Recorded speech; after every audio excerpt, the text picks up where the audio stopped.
السلام علیکم دوستو، میرا نام ہے محب خان۔ آپ دیکھ رہے ہیں ہسٹری انفو۔ قرآن کریم میں ایک واقعہ بیان ہوا ہے جس کا اس ارائیکل کے ساتھ بہت ہی گہرا تعلق ہے، اور ہم اس کو یہی بیان کریں گے۔ تقریباً سبھی پڑھے لکھے یا ان پڑھ مسلمانوں کو قرآن مجید، فرقان حمید اور سورہ کا پس منظر یاد ہوگا جس کا نام سورہ الکہف ہے۔ یہ ایک واقعہ ہے جس کچھ اصحاب اپنی جان کو بچانے کے لیے کفار سے ایک غار میں چھپ جاتے ہیں۔ ان کے ساتھ ان کے پیچھے کتا بھی آ رہا ہے جسے قرآن نے قطمیر کا نام دیا ہے۔ آج کل کے دور میں جب ہر طرف فرقہ پرستی اور بدعت چھائی ہوئی ہے، اور جبکہ خارجی لوگ ہر جگہ پر اپنی نجاست اور اشکار کر رہے ہیں، تو ان کی حالت میں کچھ چیزیں بیان کر انتہائی ضروری ہے۔ ہم آپ کے جائزہ لیں گے کہ کتے اور وہابی میں فرق کیا ہے، اور پھر آخر میں فیصلہ آپ پر ہوگا کہ کون زیادہ عزت کے لائق ہے۔ قرآن شریف اور اس کی تفاسیر میں لکھا ہے کہ جب یہ 8 آدمی کافر بادشاہ دقیانوس کے خوف سے غار میں پناہ لینے گئے تو ان کے پیچھے ایک کتا بھی آ رہا تھا۔ جب انہوں نے اس کو دیکھا تو اس کتے کو پتھر مارنے لگے۔ اس کو بھونکنے سے کفار کو پتہ چل جائے گا کہ ہم یہاں ہیں، لہٰذا اس کو بھگا دینا چاہیے۔ جب کتے نے یہ ماجرا دیکھا تو اپنے دونوں پنجوں کو پھنسا کر اللہ سے فریاد کرنے لگا کہ یا رب، مجھے قوت گویا دے تاکہ میں ان سے بات کر سکوں۔ اللہ کی قدرت نے اس کو قوت گویا عطا کر دی۔ وہ کتا ان سے بولنے لگا، اے اللہ کے نیک بندو، تم مجھے کیوں بھگاتے ہو؟ مجھ سے خوف کھانے کی ضرورت نہیں ہے، میں اللہ کا نافرمان نہیں ہوں۔ یہ سن کر اصحاب کہف کو معلوم ہو گیا کہ اللہ اس کو بے ضرر بنا کر بھیجا ہے اور ہماری حفاظت کرے گا۔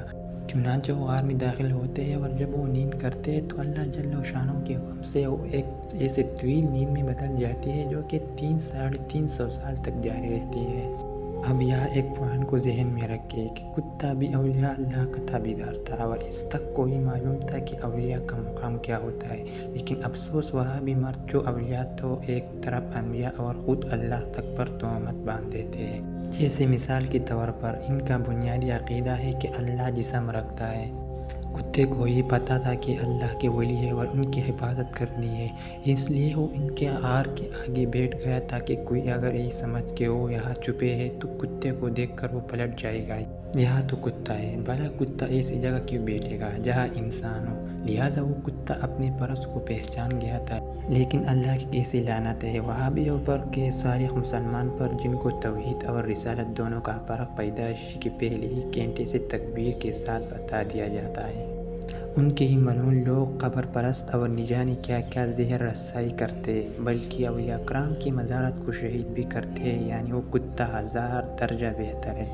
بعض وہابی کہتے ہیں کہ ہم اہل سنت کے اولیاء زندگی میں دوسروں سے مانگتے ہیں اور بعد میں ہم ان سے مانگتے رہے۔ ارے ابلیس کے اولاد، بچپن میں تم بھی اپنے ماں سے مانگتے ہو، اور تم میں سے جن کی ماں نہ ہو اور نہ جانے کس کس سے مانگتے ہو۔ اللہ کے ولی کا ہر کام اس کی مرضی سے ہوتا ہے۔ قرآن پڑھ لیتے ہو، لیکن نبی صلی اللہ علیہ وسلم کی حدیث کے مطابق تمہارے حلقوم سے نیچے نہیں اترتے قرآن کی بات۔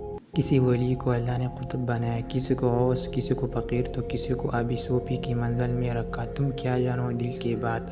اولیاء کرام کبھی بھی کسی انسان سے نہیں مانگتے، اگر مانگتے ہیں تو اپنے مرشد سے اور نبی کے در سے اللہ پاک کو سوال کرتے ہیں۔ آگے قرآن بتاتا ہے کہ جب یہ لوگ سوتے ہیں تو اللہ ایک فرشتہ ان کی طویل نیند پر مقرر دیتا ہے جو ان کو سال میں دوبارہ بدن دائیں بائیں کر دیتا ہے تاکہ خون روا رہے۔ ایک روایت میں یہ بھی آتا ہے کہ اصحاب کہف کی آنکھیں کھلی ہوئی تھی۔ اسی طرح 300 سال کا عرصہ بیت جاتا ہے اور پھر یہ لوگ بحکم الہی بیدار ہو جاتا ہے۔ ان کو یہ معلوم نہیں ہوتا کہ اتنا عرصہ گزر ہو چکا ہے اور بادشاہ دقیانوس مر چکا ہے، اور اب ایک ایمان والے مسلمان بادشاہ کی حکومت ہو چکی ہے۔ وہ سمجھتے ہیں کہ وہ صرف ایک دن اور ایک رات ہی سوئے ہیں۔ یہی حال ان کے کتے کا بھی ہے، وہ بھی جاگ جاتا ہے۔ اب وہابی اور کتے کا فرق پھر دیکھیں کہ کتے کا تعلق اللہ کے نیک بندوں سے ہو گیا تھا، اس کی برکت سے اس کتے تک کو اللہ نے محفوظ کر دیا۔ کتے نے تقلید کی اولیاء کی تو یہ مقام پا لیا کہ 350 سال تک وہ بھی محفوظ رہا۔ تم وہابی کتے کے بھی پیروں کے خاک نہیں، تو تم کو تو اولیاء کرام کا نام سنتے ہی مرچی لگ جاتی ہے اور یہودی کی طرف گل بنانے لگے ہو یا مردود ہی تو سوچ۔ قرآن نے واضح طور پر اشارہ دیا ہے، لیکن ان کے لیے جو عقل رکھتے ہیں۔ ہم اہل سنت اولیاء کرام سے محبت رکھتے ہیں، اس لیے انشاءاللہ ہمارا انجام بھی اولیاء کرام کے ساتھ ہی ہوگا، کیونکہ یہ بھی حدیث ہے کہ جو جس سے محبت رکھتا ہے اس کو قیامت میں ان کے ساتھ ہی اٹھایا جائے گا۔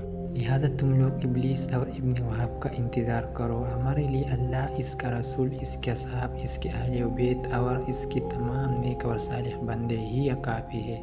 کتے اور جانوروں تک کو شعور ہے اللہ کا ولی کا، لیکن افسوس وہابی کو کوئی شعور نہیں ہے، کیونکہ وہابی بولتا ہے لیکن سمجھتا نہیں، اور قرآن کے حکم کے مطابق ان کی وہی مثال ہے، یعنی ان کے دل اور اطاعت پر مہر لگی ہوئی ہے اور ان کو کوئی شعور نہیں۔ اللہ ہم سب مسلمانوں عالم کو اس موجودہ دور سب سے بڑی ابلیسی فرقے خارجی سے محفوظ کرے اور اپنی حبیب کے صدقے میں ان کو ہدایت عطا فرما دے۔